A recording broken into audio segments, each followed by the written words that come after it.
तो हम निकालने की कोशिश करते हैं इलेक्ट्रिक फील्ड क्या होता है एक डायपोल का for a special case for a point that lies along the axis of the dipole. तो मेरा डायपोल कुछ इस तरह से है, ये मेरा -q + q एंड हेंस मेरा डायपोल मोमेंट इस डायरेक्शन में होगा p वेक्टर, और मेरा जो पॉइंट है वो from the centre of the dipole at a distance r है, कुछ इस तरह से लोकेटेड कैपिटल R पे। यहाँ मुझे अगर नेट इलेक्ट्रिक फील्ड निकालना है तो मुझे फील्ड ड्यू टू +q और फील्ड ड्यू टू -q इनका वेक्टर सम लेना पड़ेगा। Field due to +q will be in this direction, that is along the direction of dipole moment, and field due to -q will be opposite the direction of dipole moment. तो मैं ऐसे लिख सकता हूँ, इनको अगर मैं ऐड करूँगा तो field due to +q is along p hat direction और field due to -q is along -p hat direction. इनके मैग्नीट्यूड्स कुछ इस तरह से होंगे, q/4πε0। इस +q के लिए डिस्टेंस है r - a और -q के लिए है r + a। तो कुछ इस तरह से मुझे एक्सप्रेशंस मिलते हैं। अगर मैं ऐड करूं तो यहाँ एलसीएम लेके मुझे मिल जाता है r + a r - a, hence r² - a², और क्योंकि यहाँ स्क्वायर के टर्म्स है तो यहाँ एक स्क्वायर आ गया। ऊपर में देख सकता हूँ न्यूमरेटर में r² + a² के टर्म्स दोनों तरफ कैंसिल आउट हो जाएंगे एंड मुझे मिलेगा 2ar - 2ar, हेंस प्लस हो जाएगा and 4ar by r² - a² whole square. तो ये मेरा इलेक्ट्रिक फील्ड है फॉर एनी जनरल केस। लेकिन अगर मैं एक स्पेशल केस मानूँ जब मेरा जो डिस्टेंस है that is much greater then the distance between the two charges are much greater than a, in that case मैं कुछ और approximations यहाँ यूज़ कर सकता हूँ।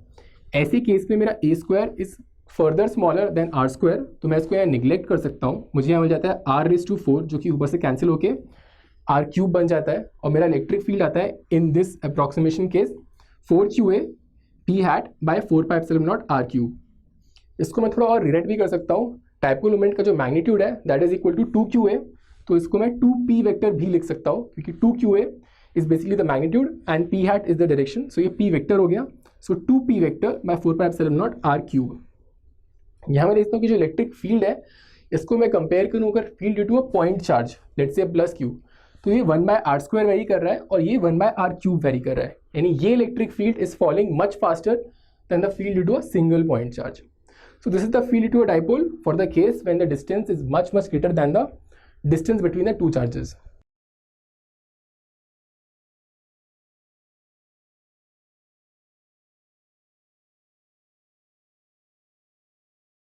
अब हम कैलकुलेट करते हैं field due to a dipole at another. इसका एक स्पेशल केस है along its equator. So equator क्या होता है? Basically it's a line perpendicular to the axis of the dipole and that passes through the center of the dipole. So ये line जो है ये इक्वेटर हो जाती है। अगर मैं इक्वेटर पे डायपोल से r डिस्टेंस पे एक पॉइंट लूँ कैपिटल R, इस पर मुझे इलेक्ट्रिक फील्ड निकालना है तो वो कैसे होगा? इसके लिए हम देख सकते हैं फील्ड ड्यू टू +q जो कि कुछ इस डायरेक्शन में होगा E + q, field due to -q जो होगा वो अगेन कुछ इसकी तरफ अट्रैक्ट होगा तो कुछ इस डायरेक्शन में होगा।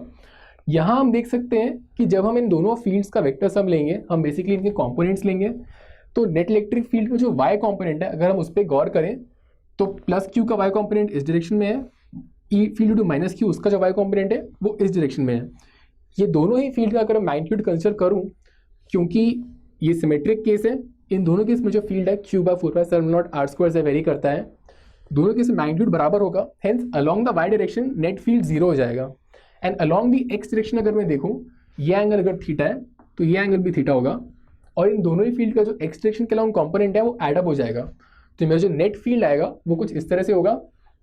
Net field E is equal to field due to +q and field due to -q का cos थीटा, यानी x कंपोनेंट को ऐड करके मिलेगा।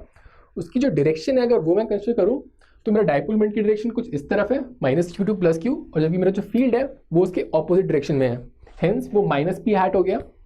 अब इन दोनों के लिए मैं एक्सप्रेशंस लिख सकता हूँ। बेसिकली क्या है q/4πε0 r² से वेरी करता है। यहाँ मैं देखता हूँ डिस्टेंस क्या है from +q and -q। +q से r का डिस्टेंस है, देख सकते हैं ये a है ये r है और ये राइट एंगल ट्रायंगल है, तो ये r² + a² का रूट हो गया।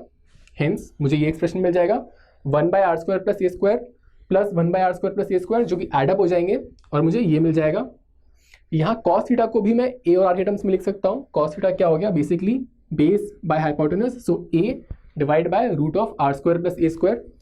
तो यहाँ मेरा जो एक्सप्रेशन आ गया ये मुझे फील्ड देता है for in a general case when the point lies along the equator at a distance r from the centre. अब अगर इसमें मैं एक स्पेशल केस लूँ जब मेरा जो r है that is much greater than a, यानी point is much far away as compared to the distance between the two charges, उस केस में मैं देख सकता हूँ यहाँ पे डिनोमिनेटर में जो ए स्क्वायर और आर स्क्वायर वाला टर्म आ रहा है, यहाँ मैं ए स्क्वायर को निग्लेक्ट कर सकता हूँ as compared to r square, तो मुझे मिल जाएगा 2 और 2 कैंसिल होगा, आर की पावर क्यूब आ जाएगी मेरे पास, एंड हेंस मुझे एक्सप्रेशन मिलेगा 2a³ बाय 4πε0 आर क्यूब। और 2a³ जो है उसको बेसिकली मैं डाइपोल मोमेंट के मैग्नीट्यूड के टर्म्स में लिख सकता हूँ, एंड डायरेक्शन देखें तो ये -p हैट है, सो ये -p वेक्टर हो गया। So this expression gives me the field due to a dipole along its equator. यहाँ हम अगेन देख सकते हैं कि इसकी डायरेक्शन जो है इस केस में ये opposite to direction of dipole moment है, एंड जो फील्ड है ये वेरी कर रहा है एज 1/r³, that is it is falling much faster than the field due to a single point charge which falls as 1/r²।